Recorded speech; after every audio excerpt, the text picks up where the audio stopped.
All right. Welcome to MedicareNationwide.com. My name is Eric Rosenberg. And today I'm going to go into the differences between Medicare supplements versus Medicare Advantage plans. Yes, they are different. And we're going to talk about those differences. All right. Well, the best way to tackle this subject is to start at the beginning and get you to understand how Medicare works, generally speaking. We're going to try to make this video a big picture video, so that way filling in the details will come after. All right. So, getting Medicare. You need Part A and Part B. Part A is hospital coverage, and Part B is medical coverage. Some people get support from the government, and they would go to their local Social Security office and they would get what's called Medicaid. Medicaid is fancy for welfare. Okay? And once you have that option, you really just stay with the government, or you could choose a Medicare Advantage plan. But you can't get a Medicare supplement plan if that is your financial situation. So we're not going to talk about that today. That we can leave for a different video. But assuming you have the means, financial means, and you don't get support from the government, you have two options. One, you could stay on Medicare and get a secondary coverage. And the other is to go into a Medicare Advantage plan, which is in a way leaving or replacing your Medicare. And I will explain the differences between that. There's something that both of these different avenues have in common. Whether you stay with Medicare and get a secondary, or whether you replace Medicare and go into Medicare Advantage plan, you still need to have Part A or Part B. So that doesn't go away. And Part A, which is the hospital coverage, if you've worked for 10 years, then that insurance premium should be free. Doesn't mean the coverage is free. We'll get into that. And Part B, which is outside the hospital, which is medical, that would pay 80%. Medicare, the government pays 80%, and you'd have a premium depending on your income. The standard income is $100. Unless you're in a high tax bracket, it's $164.90 a month this year, and that can change. So whether you go into a Medicare Advantage plan, you still need to pay your Part B premium. And whether you go into a Medicare supplement plan, you're going to still need to pay your premium. So the word supplement something. So if you're on Medicare and you don't want just the Medicare coverage because it's not enough, you want to supplement it. So you get secondary coverage. Otherwise, there's a gap that you have in your Medicare coverage. So you want to fill the gap, and it's also called a Medigap plan. So Medigap, Medicare supplement, is not Medicare Advantage. Okay? So let's give an example so you can understand how this works. So let's say you go to the doctor's office and you get a bill, and it's for $5,000. Okay? And you say, oh, wait, I got Medicare. I'm on Medicare.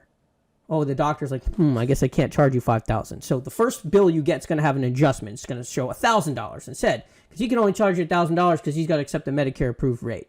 That's the first thing you'll see on your bill. Then you're going to get 80% paid by Medicare. So the bill went from $5,000 to $1,000 on the Medicare adjusted rate. Then 80% gets paid by Medicare, leaving you with a $200 co-insurance payment, because you're co-sharing in that payment of $200, 20% for Part B. So, but if you had a Medigap or supplement, it supplements your coverage. It pays that gap, so you would have that $200 paid for. So when if you had a secondary plan, you'd wait for Medicare to pay the $800 and the rate and the adjusted rate to happen, and then you'd wait for your secondary plan, Plan G, Plan N, whatever it is, to pay the secondary amount. But if you go into a Medicare Advantage plan, you still need to be on Part B.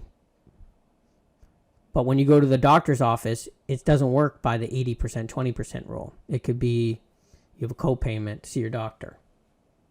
And maybe your insurance premium for this Medicare Advantage plan is $0. But you'd have to make sure your doctor accepts a Medicare Advantage plan. And if you live in downtown New York, maybe there's a lot of doctors that do. If you live out in the middle of nowhere in Wyoming, maybe you can't find a doctor that even accepts the plan. So there are out-of-pocket costs to these Medicare Advantage plans. And so a lot of them can work out beautifully, depending on where you live. But some, if the more you live away from a good network, the harder these Medicare Advantage plans become. And also, let's give an example here of a difference between a Medicare Advantage plan and a Medicare supplement plan. So let's say you had an organ transplant. Well, you just realize, hey, this Medicare Advantage plan is really great. I only had a $20 copayment at the doctor's office. This must be the best coverage ever. And then all of a sudden, you've been healthy your whole life, and all of a sudden you need an organ transplant.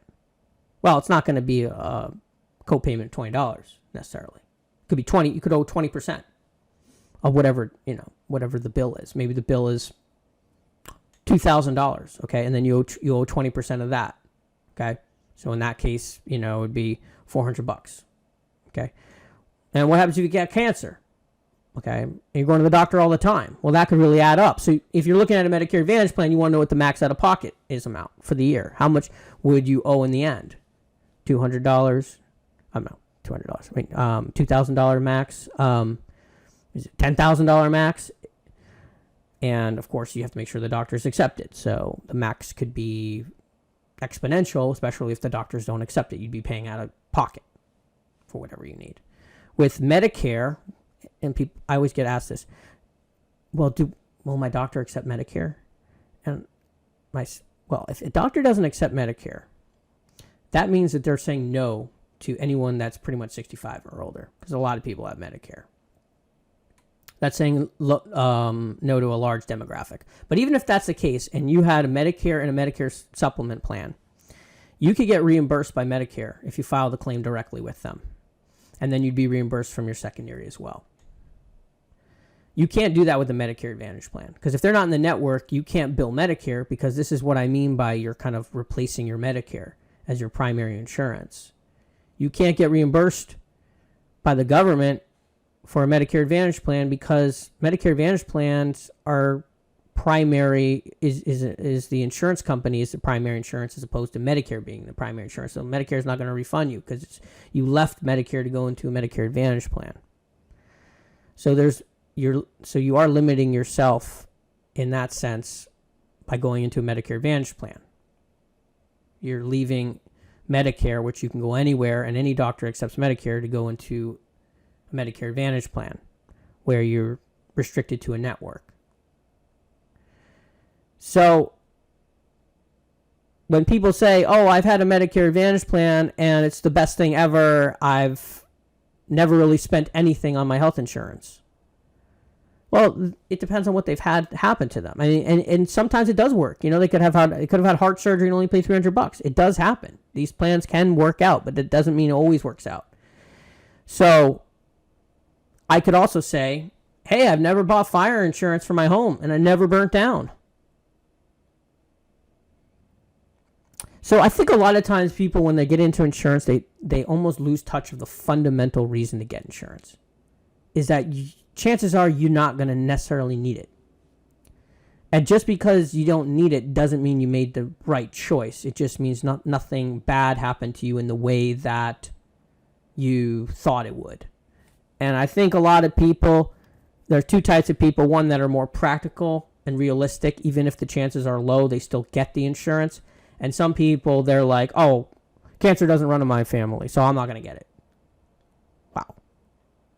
I mean, yeah, maybe there's a less likelihood you're going to get it, but that's, in my mind, incredible. I'm someone that believes in covering yourself for bad things that happen, even if the risk is a little bit lower. But everyone is different. Everyone has their own determination that gets them to what is the right insurance plan for them. And my goal is not to say, hey, you have to be like me and think about insurance just like I do. So if you don't want to buy insurance, you don't have to. No one's putting a gun to anybody's head and saying you have to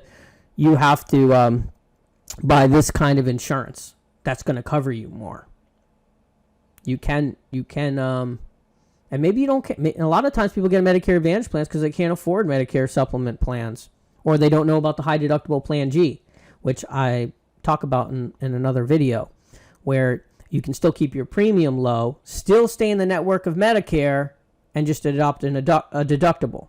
So you don't have to go out of Medicare network to get to an Advantage plan just to lower your premium. And I don't know what the percentage of people, I would guess it's well in the 90% don't know about a high deductible Plan G as a strategy. And instead they think they have to either pay a high insurance premium for Plan G or Plan N. In certain it's not always high premium, but in certain states it is. And at a certain age it becomes a little bit expensive. But they think they have to drop their insurance premium and go into a plan because they can't afford insurance, when there's another plan that's not really being discussed. So I hope I'm just touching on a little bit of certain situations of why people decide to go into a Medicare Advantage plan, the limitations. One more thing I want to point out is that these Medicare Advantage plans can offer things that Medicare doesn't offer. Medicare is so underfunded. I don't know what it is. I think it's like they funded $1 trillion for the program so far, and there's like, I don't know what the number is, like 30 trillion, 50 trillion, something crazy of that which is unfunded. So people are like, we got to expand Medicare. We got to spend more on this program. We need to add dental. We need to add all this stuff. That one's nice, but I mean, when your books aren't in order, it becomes harder to offer more. It's more about preservation at this point and avoiding insolvency. So they don't offer dental Medicare. So these Medicare Advantage plans say, hey, join our network. We'll give you see our doctors. We'll give you dental and these other perks. And so people, they switch up their whole health insurance and they say, oh, even if I get an even if it becomes I need an organ transplant or need dialysis or get cancer, I'm willing to pay all this money out of pocket just so that I get dental and avoid paying an insurance premium. Versus someone who says, I'll get a standalone dental plan, or I won't worry about dental, and I rather just pay my insurance premium and have all that coverage so that I'm covered up to the Medicare approved rate. I feel more comfortable going that way. So these are the kinds of decisions that people think about and the things that we kind of look at and we walk people through. So what I recommend, whether you're ready to do something today, whether you're just getting your feet wet, I recommend contacting me and calling me up, getting on my calendar. Maybe you're not retiring for another couple months, or you're not turning 65 until a year from now, who knows. Just if you feel this has been helpful and you want to continue to talk to someone that can communicate this message well to you, get on my calendar and we can do a Zoom call. We can just talk on the phone, whatever's most comfortable for you. And I can look at your situation and decide, hey, you should go to this plan, that plan. It's free to work with me. I'm independent. I work with all the different carriers. I offer the supplements, the Advantage plans.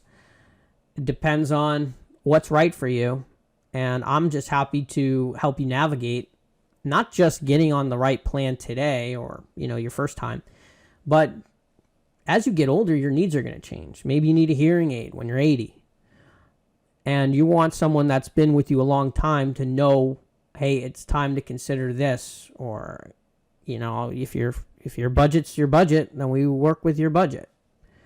So having a broker, an independent broker, is so much better than calling up each and every insurance company and talking to a call center and not really and trying to make all the decisions yourself. Or you have a friend named Bob who, never was ill and had a Medicare Advantage plan telling you to get it. It's just not enough It's just not the right information. You're not talking to a professional that does this. So anyways, you can read my reviews at MedicareNationwide.com. If you like this video, give it a like, and I will go ahead and produce more videos like these to help you navigate your situation in a way where you're learning why people make the decisions that they make, so it can help you to make the right decision. Thanks for watching. Have a great day. Thanks.